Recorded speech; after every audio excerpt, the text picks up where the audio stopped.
Oke, sampai marah Sampai sama ada. Tuhan. Jadi iya sampai Bukan saya marah sama Tuhan. negara ya. Marah sama Tuhan, Oke. marah sama Tuhan Oke. dan bahkan Pak ada yang dia rela berganti-ganti keyakinan. Oke. Hanya untuk mendapat bantuan. Oke. Ada loh.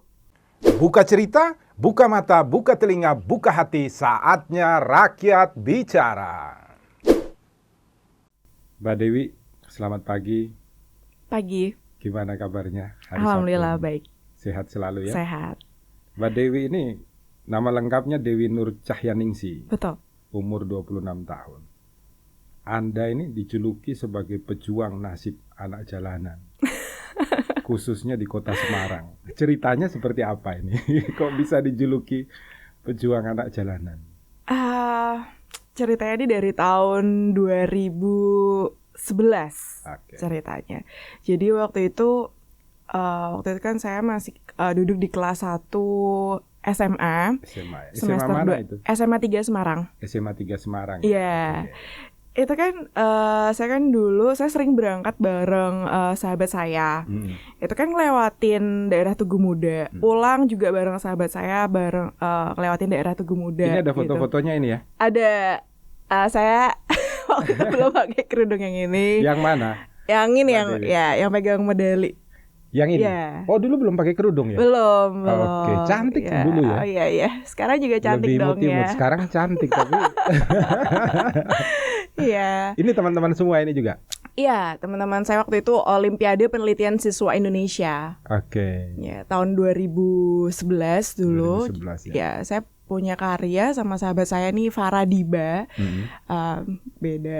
Beda apa namanya posisi ini saya ini sahabat saya Farah Diba. Kami bikin karya koperasi anak jalanan. Koperasi anak jalanan. Iya, betul. Ini ide dari sekolah atau ide dari kalian sendiri sebenarnya? Dari kami. Dari Anda sekalian ya? Iya, dari saya. Apa Anda ikut OSIS juga di sekolah? Iya, ikut ya? OSIS juga. Apa dari OSIS itu? Enggak. Itu murni dari kalian sendiri? Betul. Tapi membawa nama SMA 3 ya? Iya, waktu itu. Karena kan kami ceritanya lagi mau ikut Olimpiade. Tapi sebenarnya sebelum itu sih, kami tuh udah ngamati dari lama gitu. Kok banyak anak-anak jalanan ya gitu. Waktu itu tahun 2011 gitu kami, kan saya ikut OSIS juga. Kita tuh pulangnya malam-malam gitu. Pulangnya malam-malam, terus habis itu kok banyak anak yang ngamen gitu, anak-anak kecil-kecil gitu ngamen di jalan. Ya? Iya. Khususnya daerah mana itu mungkin? Tugu Muda. Tugu Muda paling banyak ya. Tugu Muda. Okay. Terus pusat kota persis kota Semarang. Betul. Gitu. Jadi bahkan tuh rame banget kalau malam tuh rame gitu, orang-orang nongkrong, pacaran gitu kan di Tugu Muda itu. Itu dulu masih baru-barunya Tugu Muda di renov deh kayaknya.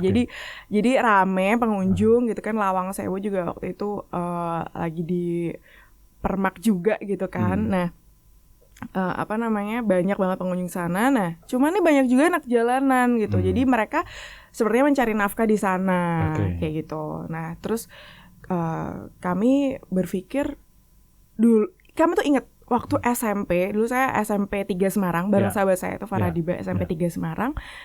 Kami ingat pernah diajari sama guru mata pelajaran ekonomi namanya Bu Nunung. Waktu itu saya ingat kalau nggak salah. Benar-benar Bu Nunung.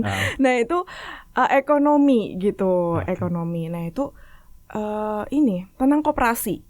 Itu menarik banget. Indonesia itu kan sangat terkenal sekali dengan koperasi. Waktu itu Bapak Koperasi Indonesia itu Bapak Hatta.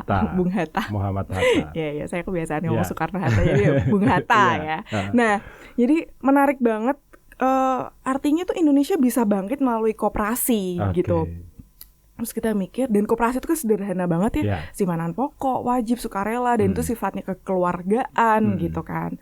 Terus kita tuh iseng, gimana kalau kita bikin koperasi anak jalanan nih gitu, daripada mereka ngamen terus ngemis gitu kan, minta-minta nggak jelas kegiatannya, terus cenderung. Nah, di sana tuh juga kadang kita sering dengar kadang tuh ada kayak tawuran kecil-kecilan gitu loh di antara mereka. Nah, Aduh, saya jadi pengen itu cerita yang lain. Cuman waktu itu kami intinya tergerak hatinya untuk memberikan sebuah inovasi gitu loh. Nah terus waktu itu, dan kami tapi sadar gitu. Masih muda ya, usianya di bawah 20 semua, tapi tertarik untuk memberikan inovasi bagi anak-anak ya. Iya, 15 tahun waktu itu, umur 15 tahun. Nah, terus gak lama kemudian dari guru kami, itu kan di SMA 3 waktu itu, kami dengar dari Pak Soleh Amin, sekarang kepala SMA di Semarang ya, saya lupa berapa. Cuma Pak Soleh Amin dan juga Pak Agus itu waktu itu masih jadi guru SMA 3 Semarang. Beliau berdua suka ngadain pengumuman gitu yang mau ikut Olimpiade Penelitian Siswa Indonesia. Nah terus habis itu, saya sama sahabat saya tuh, wah pas banget nih gitu, ide kita yang kemarin kita eksekusi yuk gitu. Nah terus kami melakukan penelitian itu mulai, pertama kita deketin dulu sih anak-anaknya itu. Dan di situ mencengangkan sekali sih. Apanya yang membuat mencengangkan? Anda datangi ya rumah-rumah mereka, tempat tinggal? Iya, saya datangi rumahnya. Awalnya tuh menurut saya tuh kayak petunjuk dari Tuhan juga, karena kita clueless. Pertama saya ingat sekali. Saya potong sebentar. Petunjuk dari Tuhan. Tadi Anda kesini terlambat, saya dengar karena harus berhenti di jalan, ada sholat dulu duha ya. Iya. Ini menunjukkan bahwa Anda tidak pernah lupa untuk mengucap syukur karena diberikan kehidupan, diberikan kemampuan, mata, kemudian hati, telinga untuk melihat ciptaan Tuhan dan hadir buat mereka. Nah saya balik nih, ketika Anda datang di rumahnya anak-anak jalanan itu, sebenarnya apa yang menyebabkan mereka itu kemudian harus turun di jalan, jualan koran, ngemis, main? Apa faktor lingkungan, dorongan orang tua, atau mungkin keinginan mereka pribadi bolos dari sekolah? Seperti apa? Jadi pertama kali tuh kami tuh kan clueless ya, belum tahu apa. Dan dulu internet belum secepat sekarang gitu. Dan ya sudah ada, cuman kan memang kan terus progresnya kan belum secepat sekarang gitu. Dan informasi belum terlalu banyak. Nah kami waktu itu secara manual, kami itu ke Dinas Sosial Kota Semarang, ketemu dengan Ibu Prima. Ingat kami tanya gitu, Bu, tempat tinggal anak jalanan di Semarang tuh di mana sih gitu. Terus habis itu Dinas Sosial apa yang sudah dilakukan gitu. Dan kemudian beliau menjawab, sebenarnya tuh kalau dari Dinas Sosial itu udah sering gitu, kayak misalkan menertibkan segala macam gitu. Menertibkan? Menertibkan. Bukan menolong mereka. Kalau ya menurut pengakuannya anak-anak itu, bahkan ada yang sampai ketakutan. Pertama kali saya datang, sangat dikira takut. Dari Dinas Sosial? Dikira dari Dinas Sosial, takut banget. Jadi ada yang sampai nangis, nggak mau ketemu saya kayak gitu. Katanya Anda sempat takut juga ya, karena daerah yang Anda datangi itu serem-serem. Iya. Banyak bertatonya kayak saya gini, kemudian kuburan lagi gelap. Iya, gitu. benar. Nah, jadi itu terus kemudian saya datangi petunjuk dari Bu Prima itu. Cuman tuh saya nggak ngerti jalanan di berkota ya. Saya tuh asal sama teman saya itu muter aja keliling berkota gitu, sampai ke daerah atas gitu. Ternyata tuh gunung ya, Gunung Berintik gitu. Gunung Berintik. Ada kuburan di situ juga. Iya. Dan maksudnya memang ternyata memang seperti gunung ya. Maksudnya tuh bukit lah ya itu. Ternyata terus kita sampai di tempat yang itu kok pemukimannya itu memang sangat padat penduduk gitu. Dan di sana itu agak-agak serem-serem ya waktu itu gitu. Sekarang sih ya udah nggak gitu serem lah ya gitu. Cuman kalau dulu, karena kan sekarang udah kampung pelangi nih ceritanya. Nah kalau dulu tuh belum. Nah terus itu di sana kami nanya pertama kali, saya tuh inget banget pesan guru saya tuh, kalau mau nemuin masyarakat, pegang dulu tokoh masyarakatnya gitu. Jadi kalau ada apa-apa selamatin tokoh masyarakatnya. Terus kami cari tokoh masyarakat di sana gitu. Terus kami bilang dari SMA 3 gitu kan, mau ngadain penelitian, mau berkunjung gitu kan. Tokoh masyarakatnya preman juga nggak? Enggak, justru ibu-ibu loh. Oh, ibu-ibu. Iya, namanya Bu Prapto Oke. waktu itu. Nah, sekarang juga beliau masih ada gitu, Bu Prapto. Kerjanya apa, Bu Prapto? Bu Prapto sekarang sih sudah tua ya, sampun sepuh gitu. Waktu itu. Iya, waktu itu juga udah tua juga. Oke. Waktu udah tua juga. Berarti tuanya menetap ya? Ya gimana ya, kira-kira gitu sih. Ya sama nenek saya sama lah ya mungkin usianya. Nah terus kemudian Bu Prapto ini dulunya ternyata pernah menjadi yang di jalan juga. Oh. Anaknya pun juga pernah turun ke jalan. Oke, Jadi waktu masa Krismon pernah di jalan. Ibunya pernah di jalan, anaknya pernah di jalan, cucunya juga pernah di jalan. Betul. Nah, itu kan fakta yang menarik banget gitu. Kenapa kok turun temurun? Turun temurun ya. Betul. Ini jadi bahaya, nanti presiden juga turun temurun. Nah, bupati juga gitu turun ya, temurun. gitu ya. Kan? Bisa jadi ya. Tapi kita berharapnya orang-orang yang berbuat baik juga turun temurun. Betul.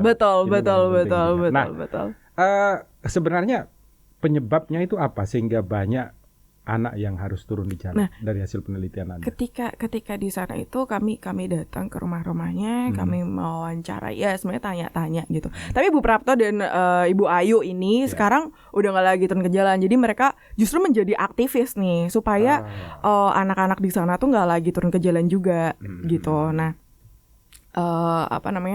waktu itu saya dikenalkan dengan beberapa anak gitu, beberapa anak di sebelah rumahnya persis tuh juga ada yang turun ke jalan, kami dikenalkan gitu kan, kami berbincang gitu, kita janjian yuk di Tugu Muda. Nah awalnya itu kita main terus di Tugu Muda. Nah tapi ternyata dia bilang katanya mau bawa teman-temannya, tapi teman-temannya nggak datang. Jadi akhirnya cuman tinggal bertiga doang, saya berdua sama dia sendiri gitu. Terus habis itu pertama ya dia nyampein karena nggak gampang sama teman-temannya itu, karena ya ini udah trauma dulu sama dinas sosial katanya. Sama Satpol PP sih sebenarnya yang bikin trauma tuh Satpol PP. Nah ini menarik. Satpol PP. Jadi ternyata apa yang dilakukan negara melalui pemerintah ya, Satpol PP sama dinas sosial itu bukan membuat mereka menjadi baik, justru menjadi takut. Iya. Cari awalnya ditangkap sih Pak. Jadi awalnya itu ditangkap. Tapi kalau dinas sosial itu cenderung ke menyuluh, memberikan pelatihan sih sebenarnya, memberikan pelatihan. Bahkan mereka juga pernah dapat pelatihan, bikin kue segala macam gitu kan, mesin jahit, dikasih mesin jahitnya. Tanda tanya itu pelatihannya hanya pas ada uang dari negara baru pelatihan. Kurang tahu. Tapi waktu itu benar bisa di cross check. Waktu itu saya juga pernah ditolak sama masyarakat, dibilang alah tenan porak ki gitu, alah barono mbok tinggal aku mbak gitu. Jadi gituin kayak sama anak-anak ini ya, sama ibu-ibunya. Sama ibu itu setelah berarti ibu-ibunya yang malah suruh anak-anaknya turun ke jalan untuk cari nafkah. Ceritanya begitu. Berarti ada yang begitu. Uangnya ada itu yang nanti begitu diserahkan juga kepada orang tua. Ya, uangnya diserahkan sama orang tuanya. Jadi ada beberapa motif ya. Jadi saya baru tahu di situ kalau ternyata anak jalanan tuh ada yang culikan. Diculik. Berarti di luar Semarang. Diculik. Ada yang diturunin di lampu merah. Disuruh ngemis. Kalau tahu dulu ada yang ya ini mungkin agak kontroversial juga ya. Tapi waktu itu juga udah pernah ada investigasinya juga oleh media ya. Nah itu dan ditangkap polisi juga waktu itu. Jadi kan memang ada yang di drop gitu, di drop. Ada yang waktu itu kalau pernah dengar Pak Yosep tuh, jadi ada yang anak-anak jalan tuh yang mohon maaf kayak badannya besar gitu, obes ya. Obesitas. Di Semarang ada itu beberapa. Nah itu tuh diturunkan sengaja gitu loh, sengaja dipekerjakan. Kayak gitu. Ibaratnya mau jalan aja susah, gimana caranya bisa nyampe ke situ pagi-pagi. Gitu. Ya. Terus ada lagi yang culikan. Saya pernah ketemu di lampu merah diculik itu hanya disuruh kerja, nanti sore dikembalikan lagi gitu. Iya, diiniin. Mereka ada base camp-nya. Ada base camp. Ada base campnya tapi mereka nggak mau bilang sih. Orang tuanya nggak nyari sama sekali ya? Nggak ada laporan ke polisi atau apa? Ya? Saya kurang tahu. Saya waktu itu nggak terlalu incar sama mereka karena ada yang dalam tanda kutip ada yang ngebosin. Nah yang saya bina ini karena waktu itu saya memang berarti masih, yang dibina ini bukan mereka yang masuk bukan dalam kasus yang penculikan. Bukan. Ya? Nah yang saya bina ini adalah mereka ini yang ini tadi dari cucu. Ini ada foto-fotonya ini. Iya dari. Ini Anda yang mana?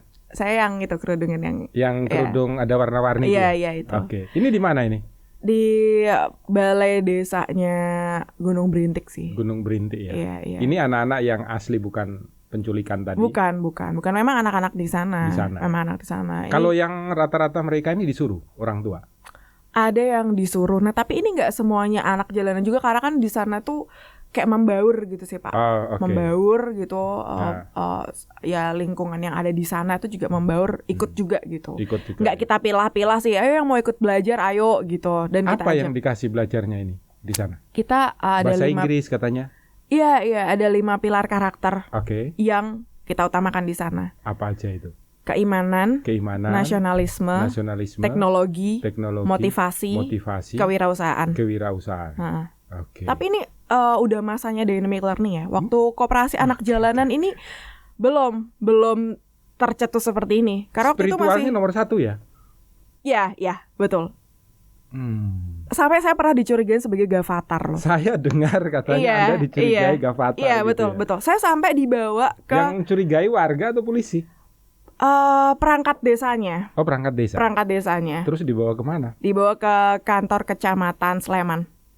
Oh, itu di Jogja ceritanya. Di Jogja ceritanya. Di Jogja katanya mengalami penolakan besar ya di sana ya. Ya lumayan sih. Sampai jadi tuh kami curigai gini. Bukan nggak curiga sih sebenarnya awalnya gitu dari.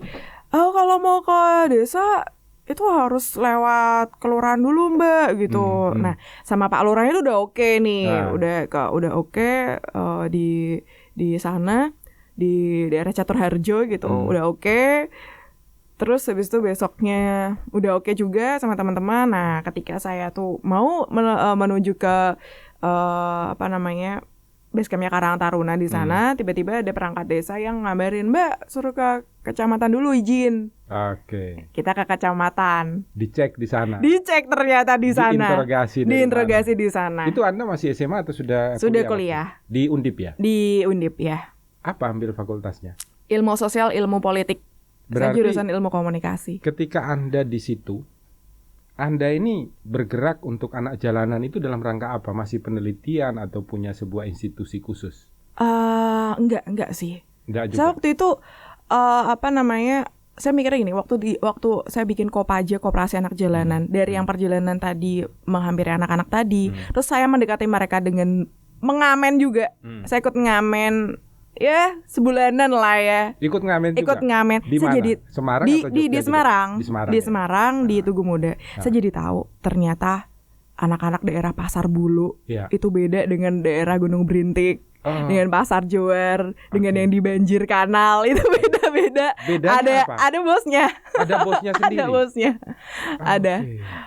Ada bosnya juga. Kenapa bos-bosnya ini tidak pernah disentuh oleh pemerintah ya? Dinas sosial. Kurang tahu. Justru anak-anaknya yang ditangkap. Kurang tahu, mungkin bisa kabur, mungkin mereka nyuruh sih. Bisa kabur ya. Jadi ternyata ada bos-bosnya sendiri ya. Ada bos-bosnya. Ada yang dituakan. Memberikan upeti mungkin kepada oknum. Mungkin. Nah, mereka cerita jadi waktu ketika saya tuh mendalami, kan saya harus mantepin latar belakang saya di penelitian saya gitu. Itu saya harus melihat secara menyeluruh, secara holistik gitu.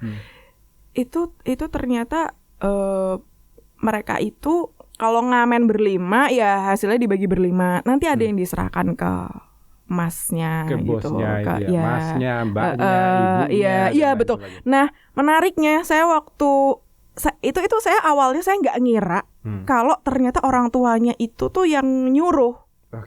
Itu saya nggak ngeh waktu itu. Lambat laun pokoknya setelah penelitian ini dapat juara waktu itu. Dan saya bikin koperasi anak jalanan. Saya kan koperasinya masih sampai sekarang. Kooperasinya sekarang udah bentuknya dynamic learning. Dynamic masih di Gunung Berintik, cuman cuman namanya tuh udah ganti. Oh, namanya sudah Iya, ganti. kan nggak enak ya, Koperasi Anak Jalanan. Koperasi Anak Nggak Jalanan, enak. nggak enak, oke. Nggak enak gitu namanya. Anda juga masih ikut di situ terus berpartisipasi? Iya, masih kami rutin kegiatan teman. Cuman kalau pandemi sekarang kita banyakannya online sih. Oh, oke. Ya, dan Semenjak onsite-nya. pandemik ini Iya. online terus ya. Online. Nah, terus ketika di habis penelitian itu kami mendapati kalau ada orang tua yang nyuruh mereka turun ke jalan. Jadi dipanggil saya tuh, Mbak, si ini orang entok ibu gitu. Oke. Lah kenapa? Akhirnya kan saya bingung. Kenapa, kan saya kegiatannya bagus gitu loh. Maksudnya ya saya tuh orangnya gimana ya, kritis gitu. Kalau ada sesuatu yang memang harus membatalkan, maksudnya bukan membatalkan ya, lebih ke kenapa saya harus mendapat reason gitu loh, mendapat reason. Karena menurut saya ini baik. Kalau ternyata ya hal yang salah aku lakukan tuh nggak baik, tolong reasonnya tuh apa gitu. Nah, habis itu saya datang ke orang tuanya. Ternyata nungguin tuh di depan Domenico Savio. Oh, oke. Ya, di depan Domenico Savio itu nungguin, itu di depan RST itu nungguin. Saya ke sana, kon kerja sih Mbak gitu. Lah, kok kerja? Ternyata jualan koran. Terus habis itu ada lagi yang memang dipaksa bekerja itu di usia yang sangat-sangat muda. Sangat muda. 3 tahun, 4 tahun. Anda merekrut nggak sih kayak teman-teman dari lembaga bantuan hukum untuk paling tidak mungkin memberikan penyuluhan orang tuanya ya bahwa eksploitasi terhadap anak itu ada pidananya loh. Nah, menarik, setelah itu saya ganti langsung ke dynamic learning. Oke. Nah, jadi Kopaja itu kan berjalan ya. Habis itu kan maksudnya tetap berjalan. Waktu itu tetap berjalan. Kita ganti itu kegiatan ngemis sama ngamen mereka. Sebenarnya nggak apa-apa juga kalau mau dagang atau apa. Cuman kita ajarin cara-cara yang lebih istilahnya lebih bisa meningkatkan potensi mereka gitu ke hal-hal yang baik gitu. Anak-anaknya juga ya, sama anak-anaknya orang tua. Karena memang dibolehkan tapi ada batas waktunya. Iya, betul. Paling enggak kalau emang mau belajar bisnis atau apa, kita ajarin ilmu dari awal ya. Dari awal gitu. Ini lo pakai koperasi, ini nah kita ajarin tuh. Awalnya kan saya dapat teman-teman tuh 12 orang nih ceritanya. Tapi waktu ikut koperasi pertama kali cuma 2 orang. Nah, tapi pelan-pelan mereka jadi banyak karena wah, enak nih ada bagi hasilnya ternyata gitu lah. Iya, pada mbak ngamen tuh gitu. Nah, tapi kan ini hal-halnya lebih positif ya, lebih positif dan daripada ngemis lah ya. Dan tidak mengeksploitasi anak. Iya, betul. Dan itu tuh cuman bentar doang. Cuman bentar doang pas jam-jam karena mereka sendiri juga bilang kegiatan mereka tuh di malam hari main di Tugu Muda dari sore sampai malam. Itu main ya paling mereka cuma sebentar doang, 30 menit. Mereka sekolah enggak sih? Ada yang sekolah, ada yang enggak. Ada yang sekolah, ada yang enggak. Ada yang sekolah, ada yang enggak. Ada yang terpaksa enggak sekolah terus hamil di luar nikah. Masih kecil hamil? Masih kecil hamil. Umur berapa biasanya? 13 eksploitasi tahun. seks itu berarti 13 tahun, 14 juga tahun. Ya? Dibilang eksploitasi itu pelecehan juga pasti ya. Karena mereka kan tidak menikah toh hamilnya itu. Betul. Dan ada tidak perhatian dari pemerintah? Tadi kan Anda bilang ada koordinasi sama dinas sosial. Ketika hamil ini ada tidak perhatian? Pasti ada sih, dari dinas sosial tuh pasti melakukan penyuluhan. Cuman memang karena program mereka kurang kontinu ya waktu itu ya. Kurang kontinu atau mereka melaksanakan program kalau dananya ada? Kurang tahu. Ini kan jadi masalah. Kalau Anda kan tidak menghitung dana nih. Iya. Ada keinginan hati untuk melayani. Mereka kan PNS. Dikasih masuk di dinas sosial, dikasih gaji tiap bulan, itu kan otomatis harusnya tiap hari kerjanya mereka di jalan dong, turun dari kampung ke kampung. Ini menarik ini karena saya setelah mendengar cerita Anda saya juga tanya gitu loh, ada dinas sosial yang turun enggak itu loh tiap hari, tiap waktu. Kan oke lah, Anda libur di hari Sabtu, di hari Minggu. Tapi kan hari Senin sampai Jumat kan Anda kerja. Namanya aja dinas sosial. Anda turun dong di jalan itu. Ada enggak? Anda temui itu enggak? Saya sih jujur ini supaya ini membuka mata kita, hati kita agar pemerintah merubah bekerjanya dinas sosial. ceritanya memang ada faktor dana juga. Faktor dana. Faktor dana, terus dan faktanya mereka nggak turun kan tiap hari gitu kan, nggak ada. Ya diminta kalau ada kegiatan kita diundang boleh gitu. Oke, jadi kalau ada kegiatan malah mereka yang minta diundang gitu. Pernah jadi ikut juga waktu itu kumpul di Tugu Muda pernah kami ajak gitu. Pernah kami ajak juga.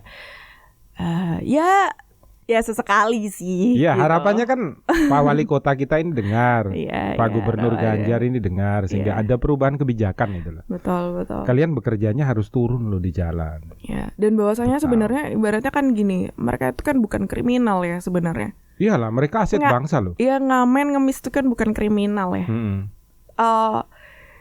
Anak-anak tuh takut ditangkap gitu, Mbak Dewi wedi gitu. Ya walaupun sebenarnya ujung-ujungnya dikembaliin lagi sih. Iya, takut ditangkap tapi patuh sama perintah orang tua kan. Iya betul. Itu sih. Jadi dua pihak ini kan harus diberikan edukasi semua.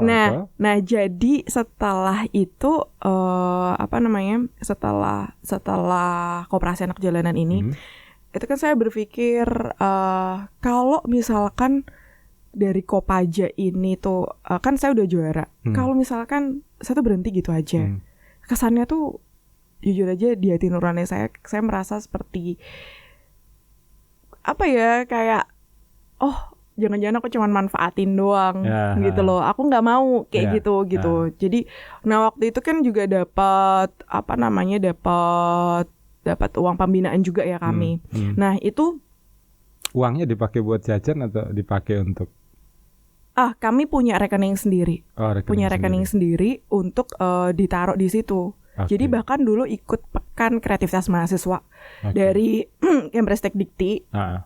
Itu lewat Dynamic Learning. Itu saya dan tim saya itu ada Meriza, Rudi, Ahmad juga. Berapa anggota sih Dynamic Learning? Dynamic Learning sekarang? Ya. Lokasinya? Ya. Gunung Berintik, terus di Jogja, Sleman, terus habis itu ada di Pulau Kamaro. Pulau Kamaro itu mana ya? Palembang. Oh, Palembang. Palembang, terus sama di Serpong. Belakang pasar Serpong. Jakarta. Iya, Jakarta, Tangerang Selatan. Tangerang ya. Kantor pusatnya Semarang. Semarang. Oh, oke. Iya. Ada berapa anggotanya sih di Semarang, Jogja, kemudian Serpong, jujur, dan juga Palembang? Jujur saya kalau suruh ngitung banget tuh saya nggak pernah hitung banget ya. Aktivis semua juga? Aktivis sih. Rata-rata masih muda atau ada yang sudah tua juga? Masih muda, ada yang sudah ya dibilang tua nggak juga sih. Mereka berjiwa muda ya. Ada Mbak Lintang Ratri, dia dosen ilmu komunikasi Undip. Terus Mas Meidi Saputra, itu dosen juga gitu. Jadi ada juga yang memang jadi kawan kami gitu. Kalau kami mintain saran gitu dan banyak hal yang dapat insight juga dari mereka kayak gitu. Terus menariknya Dynamic Learning ini juga punya kawanan dari teman-teman dari Singapura juga. Oh, oke. Gitu. Waktu itu ikut ASEAN Startup Accelerator. Nah, jadi tuh saya banyak bereksperimen sebenarnya gitu. Bagaimana kita memajukan Dynamic Learning ini gitu. Bekerjanya kalian itu dananya dapatnya dari mana? Iuran pribadi, bantuan pemerintah? Kami tuh nggak iuran ya. Tapi berdagang. Iya. Tapi udah pada pinter-pinter bikin sih sekarang, udah pada sendiri. Kami goalsnya tuh supaya nggak lagi nyuruh anaknya turun ke jalan gitu aja sih sebenarnya. Iya, sebenarnya terserah mau bekerjanya tuh apa gitu. Karena kan kreativitas mereka tuh macam-macam ya, dan banyak potensi sebenarnya. Kopaja itu barang-barangnya itu juga dari orang tuanya juga loh sebenarnya. Kayak jualan pisang karamel, martabak waktu itu, terus pisang kremes dan lain-lain itu juga dari mereka juga gitu. Ada enggak anak-anak jalanan yang jual narkoba, obat terlarang? Anda? Ada kan pasti itu. Ya. Disuruh mengantar gitu kan? Ya, kalau saya menemui langsung dan mereka ngomong langsung sih enggak, cuman ada yang pernah ngaku. Ada yang pernah ngaku bilangnya aku sorak lho Mbak saiki gitu.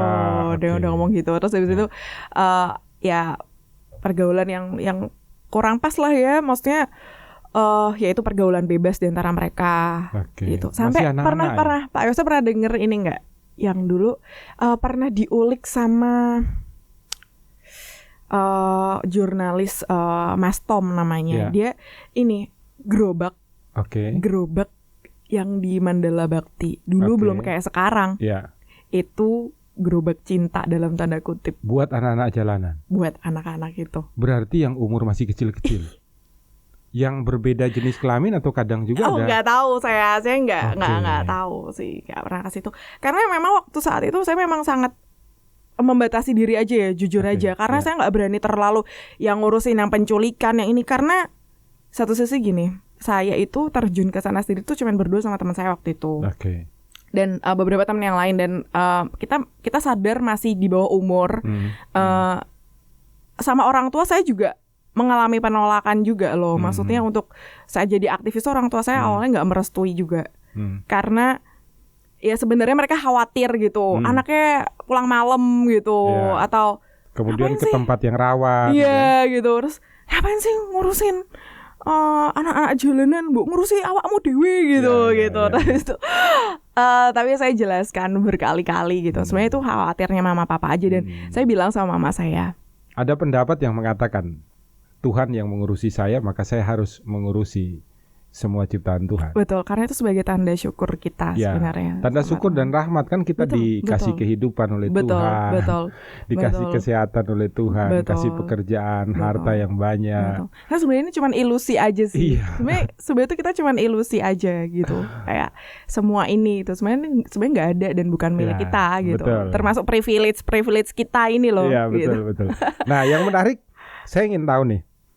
Anak-anak yang tidak sekolah setelah Anda sama teman-teman turun ya, bukan hanya melalui koperasi tapi melalui lembaga baru ya, dynamic learning itu. Apakah kemudian mereka mau sekolah lagi? Ada yang mau sekolah lagi. Ada yang mau sekolah lagi. Di Catur Harjo itu beberapa anak putus sekolah. Nah itu rata-rata putus sekolah sih mereka. Itu putus sekolah ini adalah tren. Di sana. Justru waktu itu ya. pernah menjadi tren waktu itu ya. Tahun 2015-an ya waktu Herannya itu. Saya itu dinas pendidikan, dinas sosial kok enggak turun ya, padahal kan pemerintah sudah mewajibkan sekolah mungkin sampai turun SMP. Tapi nggak mau. Orang tuanya mau anaknya. Nah kalau yang di Jogja beda lagi case-nya. Orang tuanya yang tidak mau atau oknum aparatnya yang tidak memahami bahwa diri mereka digaji untuk bekerja. Mungkin kalau menelisik, mendampingi dengan cara mendampingi mungkin akan lebih kena lagi ya dampaknya gitu. Betul. Saya ngeliat hanya semacam disuruh aja, tapi sebenarnya mereka mau kok. Sebenarnya mereka mau dan bisa gitu. Karena ini kan masalah karakternya kan nggak mudah Pak Yosep. Apa karena kurang ada komunikasi antara pemerintah sama mereka? Mungkin pasti kurang. Tentang pendampingannya ini kurang kontinu ya menurut saya sih. Menurut saya kurang kontinu gitu. Jadi karena mengubah habit dari yang 7 hari dalam seminggu turun ke jalan sampai cuman 2-3 kali aja dalam seminggu turun ke jalan, itu waktunya lama loh. Butuh berbulan-bulan. Untuk bisa menyadarkan mereka itu ya. Iya, butuh berbulan-bulan, butuh 5 bulan, 6 bulan. Gitu, butuh 6 bulan untuk menyadarkan. Nah orang tuanya tuh saya dan rekan-rekan saya Dynamic Learning dari Undip, UGM dan teman-teman yang lain. Yang Jogja ada melibatkan juga dari ada dari UGM ya dong. Saya kejauhan. Betul. Ya teman-teman Undip kejauhan. Nanti dari UGM gitu. Terus banyak dari UII, terus kemudian sekolah teknik nuklir juga banyak yang join di sana. Kami buka oprek ya waktu itu. Itu case itu kan macam-macam ya Pak Yosep ya di sana. Itu kan kita tuh dampingi di sana. Kita berupaya untuk masukin mereka ke sekolah, kejar paket. Kejar paket C, A, B, C gitu kita upayain kayak gitu. Dan ternyata memang waktu itu di daerah itu memang jadi banyak ada sebuah tren di situ yang ada anak-anaknya ini yang kayak ora usah sekolah ra wes kayak gitu. Sekolahnya gopo kerja we. Jadi itu mereka tuh pikirannya kerja aja gitu. Padahal sebenarnya sekolah itu ya oke lah. Mereka tuh pandangannya gini Pak Yosep, karena mungkin mereka menilai orang-orang dewasa yang S1, S2 tuh dapat kerja aja susah. Gitu. Jadi buat apa sekolah? Ngapain sekolah gitu. Kalau sekarang aja aku lulusan SMP bisa sekolah gitu kan gitu. Jadi misalkan kayak gitu. Jadi banyak hal. Nah kemudian kami bicaranya begini, nah sekarang tapi kan lulusan SMA ki minimal ki gajimu UMR lho, lah saiki kowe UMR ora sih mbak lah gitu. Jadi balik lagi kita ibarat dalam tanda kutip terpaksa ya kayak mengiming-imingi dengan hal-hal yang sifatnya material lagi, karena harus sesuai dulu apa yang bisa mereka tangkap kan tentang duit nih gitu. Sama Kopaja juga saya tentang duit dulu juga, jadi supaya bisa masuk kemudian ajaran-ajaran yang lain gitu. Ya ini penting ini, saya senang karena kelihatannya kurikulum sekolah juga harus berubah itu. Iya, karena bukan untuk mencari kerja tetapi untuk mendidik orang menjadi manusia. Betul. Sehingga betul, menarik kan? Betul. Sehingga kita ketika mulai sekolah kan sudah bisa memilih saya mau ambil apa supaya masa depannya saya lebih bagus. Jadi tidak mengikuti kurikulum sekolah. Iya. Ya. Dan menariknya Pak, anak saya percaya banget gak ada anak yang bodoh sih. Saya setuju dengan ungkapan-ungkapan para ahli juga, gak ada anak yang bodoh gitu. Mereka tuh hanya punya potensinya masing-masing. Anak-anak bimbingan saya juga ini, ada dia tuh nggak bisa baca tulis. Dia nyon sewu, ibunya ini pekerja seks, pekerja seks komersial. Bapaknya nggak tahu siapa dia. Bapaknya itu beda dengan kakaknya. Bapaknya beda dengan kakak, bapak dari kakaknya. Dibilang bapak juga. Satu ibu tapi banyak bapak gitu kan? Betul. Peterson itu anak rembulan. Nah, kira-kira seperti itu. Nah, terus kemudian dia sering dikucilkan di situ. Saya pernah ajak bicara sampai dia juga nangis juga gitu. Bisa sekolah? Dia sekolah, cuman sangat dikucilkan. Jadi nakal. Terus habis itu saya tanya, dia juga nggak bisa baca. Waktu itu belum bisa baca. Tapi saya kasih soal matematika, dia di luar kepala. Kayak bener-bener jago banget hitung, kali bagi. Waktu itu usianya masih kelas 1-2 SD lah waktu itu. Nah, waktu itu saya percaya ya udah nggak apa-apa, bacanya ntar dulu aja, nggak apa-apa, kita pelan-pelan bacanya. Nggak semua orang harus ngikutin milestone-nya mainstream gitu. Kita semua orang tuh punya milestone-nya sendiri-sendiri. Karena ternyata potensi anak-anak yang berada di lingkungan buruk, lingkungan jelek di jalan itu ternyata mereka punya potensi yang luar biasa. Betul. Kenapa negara tidak turun untuk mengecek potensi mereka? Karena mereka ini kan aset untuk membangun Indonesia lebih baik loh. Betul. Kalau ini dibiarkan saja hanya orang-orang tertentu yang boleh kan menjadi repot. Ini menarik, ini menjadi perhatian juga harusnya bagi pemerintah ini. Terus kenapa juga saya mempunyai pola pikir yang seperti itu? Karena saya pernah punya trauma di masa kecil saya. Saya waktu SD.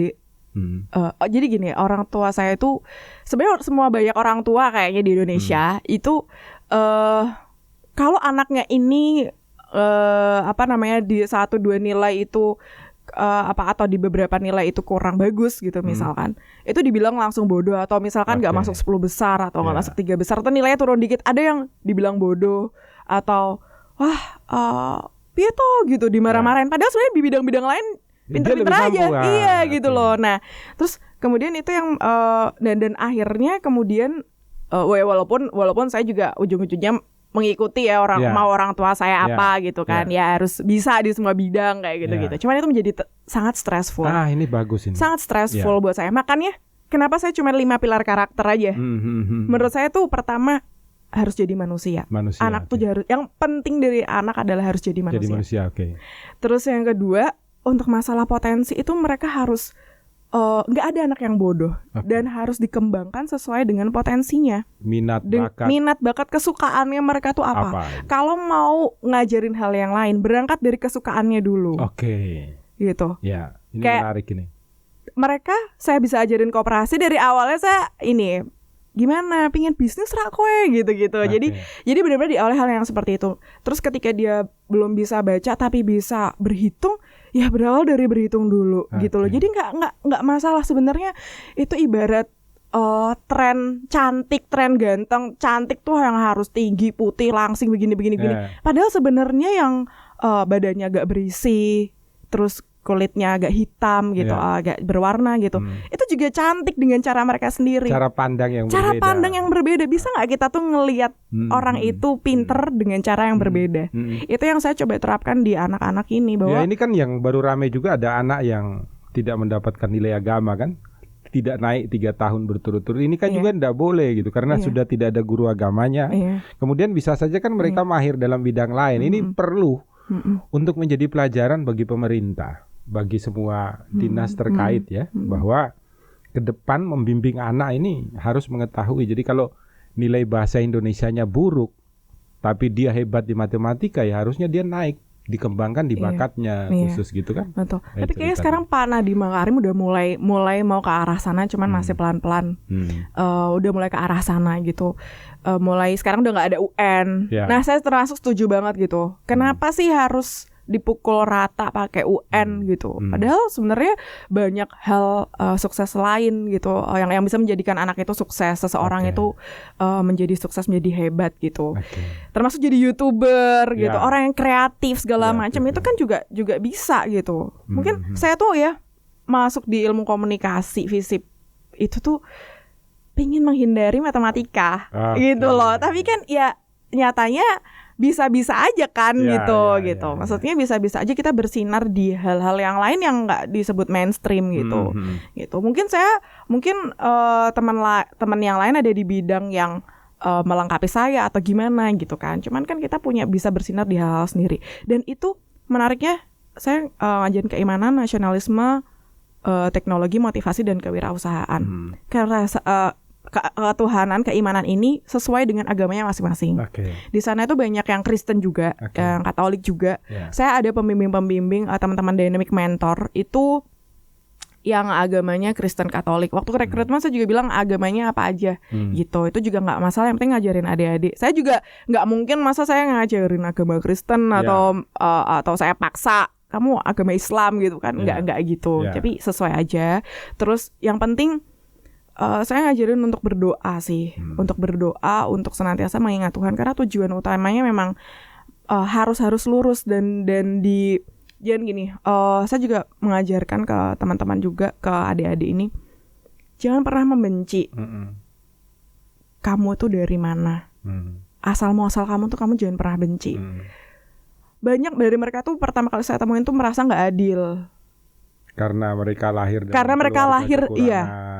dari PSK, dari pelacur ya kalau kita bilang. Iya, betul. Tapi yang menarik adalah semuanya ciptaan Tuhan. Betul. Sama gitu. Betul. Dan saya seringkali ada sesi kelas yang banyak loh yang bahkan dari berjuang dari lingkungan yang kurang baik gitu, tapi mereka bisa jadi bersinar gitu. Terus dari Semarang juga gitu. Terus ada yang awalnya susah-susah dulu gitu. Semua intinya harus pakai usaha, dan kamu harus yakin Tuhan itu akan sesuai dengan prasangka hambanya. Kita harus membuka ruang ya, selebar-lebarnya. Betul. Karena kita semua punya hak yang sama gitu di mata Tuhan gitu. Nggak ada yang lebih baik di mata Tuhan, kecuali orang itu tuh memang berbuat baik untuk dirinya sendiri dan untuk orang lain gitu. Saya contohin waktu itu kayak Om Tukul Arwana kayak gitu. Saya juga pernah ketemu dengan Om Tukul juga gitu. Ya, Presiden Jokowi juga kan lahirnya dari betul. Jadi masyarakat jelata. Banyak lah ya pinggir figur kali kan hidupnya hampir sama lah dengan Gunung Berintik lah. Iya, figur tokoh banyak lah. Maksudnya ini bukan semacam glorifikasi yang mimpi tuh gitu. Enggak, tapi ini nyata sih gitu. Saya juga contohkan diri saya sendiri pun, walaupun saya punya privilege, maksudnya saya lahir bukan dari keluarga yang seperti mereka gitu, tapi paling tidak saya menunjukkan saya tuh ini berusaha keras juga gitu loh. Jadi dan berupaya untuk memberikan menjadi berkat untuk sesama untuk juga gitu. Yang mau saya tanya ini, mungkin sesi kita sebentar lagi selesai. Ada tidak motivasi yang bisa Mbak Dewi berikan kepada teman-teman nih, kan banyak anak SMA, mahasiswa-mahasiswi yang sebenarnya itu waktu longgarnya banyak. Ada tidak sesuatu yang bisa Anda berikan motivasi kepada mereka supaya mereka mau ikut andil, ambil bagian di dalam kehidupan ini? Oke.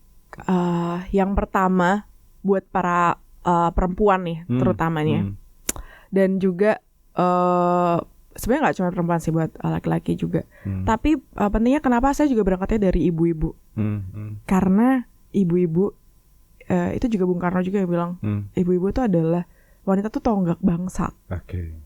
when we educate a man, Yeah. we just educate one person. Oke. But when we educate a woman, we educate a nation. Oke. Gitu. Karena perempuan itu madrasah pertama dari agen sosialisasi primer dari keluarga itu, gitu.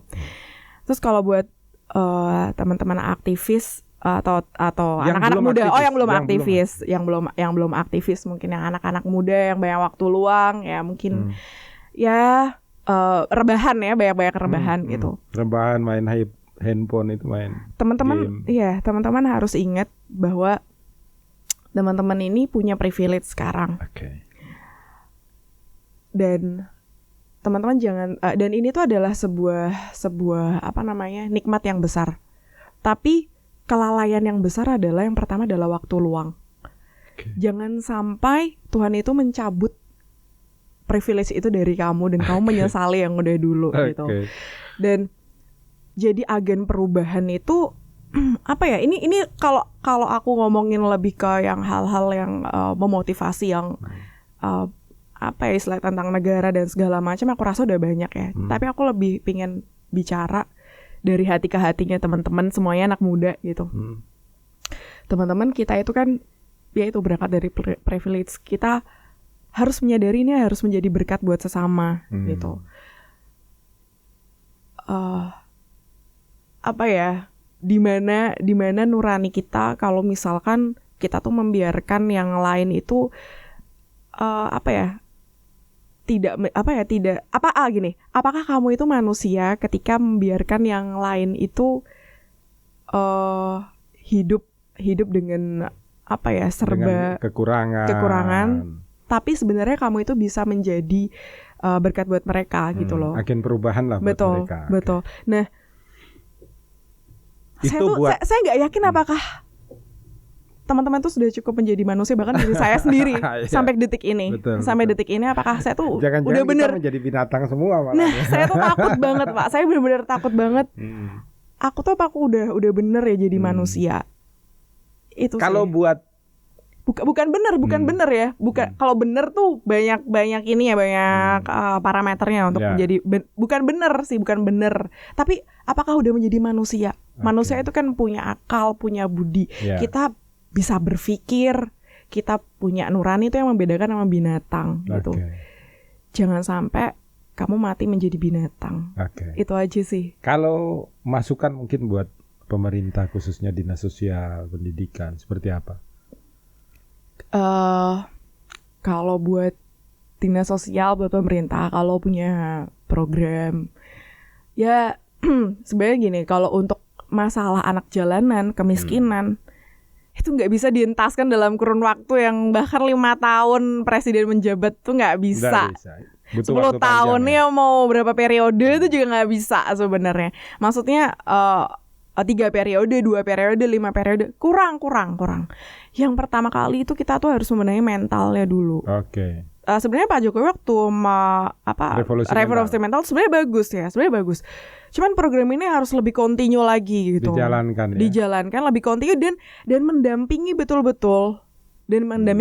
Nah, bahwasanya ketika seseorang itu belum mau mengikuti, kita harus mencoba untuk lebih mendalami lagi. Cuman kan memang kadang orang ini ada sabarnya ya mungkin ya, kayak yaudah lah kalau nggak mau ikut gitu. Tapi kan bayangkan kalau orang yang nggak mau ikut terus menjadi racun di antara yang lainnya, itu bagaimana? Nah, ini yang menariknya begini. Nah, sekarang dari semua yang Anda sampaikan itu saya ingin merangkum bahwa hey dinas sosial, hey dinas pendidikan, kalian itu kan digaji sama rakyat.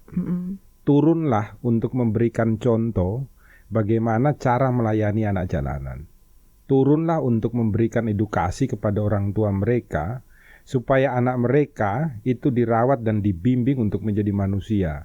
Turunlah untuk merekrut aktivis-aktivis yang ada, anak-anak muda yang ada, untuk berperan serta membangun anak-anak jalanan ini, diberikan ruang, diberikan motivasi, diberikan tempat untuk mereka ikut berkarya untuk Indonesia lebih maju. Jadi intinya adalah kembali kepada pemerintah mendorong masyarakat untuk berpartisipasi. Kan dari semua yang Anda sampaikan saya bisa menangkap garis besarnya seperti itulah. Mungkin di poin terakhir ini paling penting kan buat lingkungan dan orang tua ini. Apa yang harus kita lakukan ketika kita melihat di lingkungan kita ini ada orang tua yang menyuruh anaknya turun ke jalan? Apa yang harus kita lakukan? Yang pertama adalah diajak bicara sih. Oke. Diajak bicara waktu itu. Komunikasi berarti. Komunikasi itu paling penting. Komunikasi dan memang harus agak di headshot ya, gitu, didekati. Kalau terlalu bebal, karena ada yang pembenarannya tuh macem-macem, sampai ke tidak terima sama Tuhan gitu. Sampai marah sama ada. Tuhan. Jadi ya sampai bukan marah sama Tuhan. Negara ya. Marah sama Tuhan, marah sama Tuhan dan bahkan Pak ada yang dia rela berganti-ganti keyakinan. Hanya untuk mendapat bantuan. Ada loh. Berganti-ganti keyakinan. Jadi ini supaya bisa mendapatkan bantuan. Nah, jadi nih misal tadinya Islam, terus dapat bantuan dari gereja, nanti jadi Katolik. Nah, dapat bantuan lagi dari gereja Kristen, ganti Kristen. Dapat bantuan lagi. Jadi ada yang pindah-pindah gitu loh. Itu kayak pejabat politik kita ya. Oh ya, yang barusan ya. Iya kan ya. Kalau baik di partai A, dia di partai A betul. Begitu menarik ya. Sudah tidak mendapat apa-apa di partai A, dia pindah partai B, partai C dan seterusnya. Betul.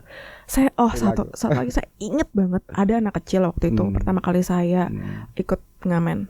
Saya tanya, "Kok cita-citamu jadi apa, Dek?" gitu. Yang jelas aku gak ada di DPR sih, Mbak. Lah ngopo gitu. Terus habis itu, serak percaya lo janji-janjinya apa sampai pernah lo tahu ketemu to neng gone omahku. Jadi pernah di Gunung Berintik gitu. Didatangi. Ngedebus Mbak gitu dia bilang. Anak-anak kecil aja bisa paham. Anak-anak kecil tahu gitu. Karena mungkin yang dijanjiin orang tuanya ya waktu itu ya. Mereka terus mendengar, betul. Ini sebenarnya menunjukkan kecerdasan mereka luar biasa ya di dalam memahami problem cerdas loh. Mereka itu sangat peka sih, Pak. Sangat peka dan sangat loyal. Peka, loyal, dan makanya sama-sama berbagi. Makanya pejabat itu jangan cuma manfaatin kalau misalkan butuh suara aja sih. Karena pejabat itu tahu kalau mereka tuh anaknya loyal. Mereka tuh loyal, Pak. Kayak waktu itu saya pertama ke sana tuh kan ya agak-agak dimusuhin. Lama-lama tuh saya tuh ya kalau ke daerah mau ke Lawang Sewu gitu kan, atau parkir di sekitaran situ lah tuh. Nggak ada yang berani biaya parkirnya Mbak Dewi itu nggak ada. Nggak ada. Jadi kayak konco kuki gitu. Kayak bener-bener loyal banget. Nah, tapi seringkali mereka tuh dimanfaatkan si suaranya. Hanya untuk misalkan mau pemilihan gitu. Berarti Mbak Dewi di situ jadi kepalanya ya, bosnya ya. Nah, itu bosku itu gitu ya. Oke, gitu Mbak Dewi. Sementara mungkin kami dari Rumah Pancasila berterima kasih ya untuk Mbak Dewi Nur Cahyaningsih sudah mau hadir, ikut memberikan masukan. Semoga ini nanti membuka cakrawala berpikir kita untuk merubah cara kita berpikir, cara kita berbicara, cara kita bertingkah laku, dan membuat pemerintah serta kita yang lain yang masih banyak nganggurnya ini untuk turun ikut berpartisipasi. Karena anak-anak ini adalah aset ya, buat bangsa, buat negara, buat kebaikan kita semua dimanapun. Dan gak harus pakai uang sih sebenarnya. Perhatian itu tidak bisa dibeli. Betul. Dan untuk mencerdaskan mereka untuk berbuat punya komunitas sosial pun nggak harus pakai uang. Dananya dari mana juga nggak harus. Nggak harus ya. Investasi pertama itu adalah dari kepala gitu, dari mental. Dari mental kita sendiri. Kita menawarkan ke mereka. Saya punya uang berapa sih waktu SMA? Nggak punya. Niatnya. Betul. Tapi itu memang karunia Tuhan. Yang lain harus diajari untuk bisa memanfaatkan karunia Tuhan secara baik. Baik, Mbak Dewi, terima kasih. Selalu menjadi cahaya ya, bukan hanya untuk diri sendiri, tapi juga buat keluarga, buat lingkungan, terlebih-lebih buat anak-anak jalanan. Doa terbaik untuk Dynamic Learning, semoga ke depan akan ada di setiap wilayah di negara Indonesia, dan seluruh teman-teman diberikan kesehatan, diberikan kelimpahan berkat. Amin. Terima kasih banyak sekali lagi buat Mbak. Terus buat Pak Yosep, terus buat teman-teman semuanya. Semoga semakin menjadi berkat buat sesama sih, Pak. Amin, amin, amin. Ini bisa, kalau di Islam tuh ada yang namanya amal jariyah sih. Makin banyak ditonton, makin memberikan rahmat bagi semua orang. Betul. Iya, amin. Terus. Makasih, Ya. Mbak Dewi. Ya. Buka cerita, buka mata, buka telinga, buka hati, saatnya rakyat bicara.